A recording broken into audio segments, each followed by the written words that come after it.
oyster ចាណាយ៉ាមុនដើម្បីត្រសមុនមែនទេឃើញឲ្យក្លៀនហ្មងអញ្ចឹងឯណេះទិញ oyster យកមកញ៉ាំចាដាក់1គីឡូហ្មងអូយ oyster ឡើងធំហ្មងណាឥឡូវញ៉ាំឯចាខ្ទឹមប៉ងសួយសឹបត្រួយស្មេស្រុកខ្ញុំគេហៅស្មេចាទឹកត្រីអូយទំនងហ្មងណាញ៉ាំណា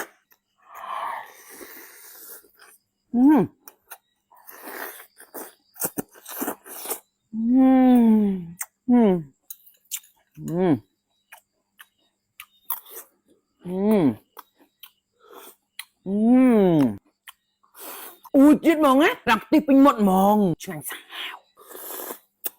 អូយចាសមធំឯណាសាច់ឡើងកម៉ាប់ហ្មងណា oyster កម៉ាប់ខ្ទឹមពងមកខាញ់ញ៉ាំរឿងយូរដែរហ៎ថ្ងៃហ្នឹងមកចេញកាត់យប់ឯណាកុំថាអីកពើស្មែពណ៌ឡើងស្អាតហ្មងណាទឹកត្រីតែខ្ញុំអត់កោះកងអីចាខ្ញុំបុកមិញញូ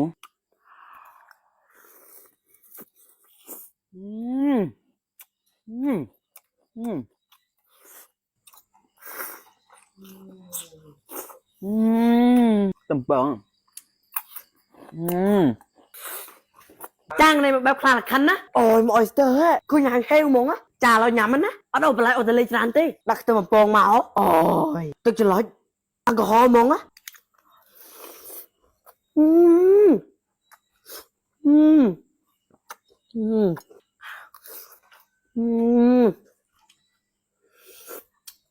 ជាតិហ្មងណាឡើងខ្ទិះចាឥឡូវដាក់មួយទៀតណាអូយនេះអួយតួឯងយើងហ៎អូយខ្ទឹមថេតស្មេចាស្មេច្រឡំខ្ទឹមថេតហៅតាមគេអូយនេះបានមកគ្រុតដល់ជាតិមិនទៅ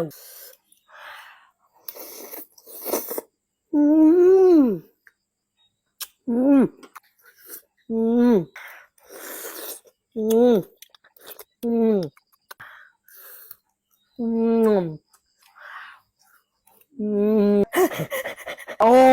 យ finally Buster បានញ៉ាំហើយអូយដាក់ខ្ទឹមពងមករូបមន្តប្រចាំប្រទេសហ៎អូយ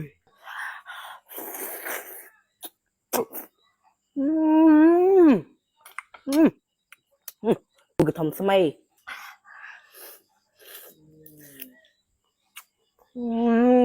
ងាញ់ហ្មងណាចាមួយទៀតណារួចខ្ទឹមពងអូយគេដឹងអីអោយ៉ាដៃអត់សាំរួយមក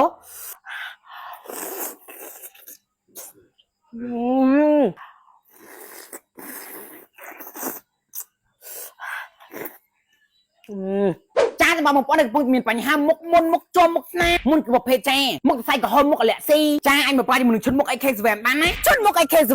មានសេរ៉ូមនិងណៃគ្រីមចំពោះសេរ៉ូម VIP AK7 ជាប្រភេទសេរ៉ូមជាចិញ្ចឹមបំពន់ស្បែកមុខបំបត្តិស្នាមជ្រីវជ្រួញបន្តឹងស្បែកមុខបងរុំរុនញើសជាពិសេសចាបំបត្តិជាប់អាចរុញបំបត្តិស្នាមឲ្យខ្មៅសរសៃក្រហមនិងធ្វើឲ្យស្បែកមុខស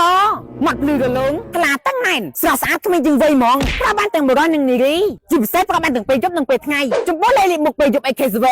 ជាបានបញ្ហាស្បែកមុខគឺប្រភេទហ្មងថាមុខចំមុខអាចយល់មុខស្ដើងចាសរសៃក្រហមមុខខ្មៅស្អាតមុខរោងរមមុខអលាក់ស៊ីមុខgâyប្រតិកម្មនឹងផលិតផលនេះ Premium Collagen Eye Cream AK7 អាចជួយបានប្រើ3ថ្ងៃចាខូចស្បែកមុខផ្លែព្រាមហ្មងចង់បានមុខស្អាតគ្មានជាងវ័យស្បែកមុខភ្លឺរលោងតឹងណែនកុំភ្លេចមុខ AK7 បងប្អូនអាចរកជឿបានតាមផ្សារទូទាំងប្រទេសឬឆាតក្នុង Page AK7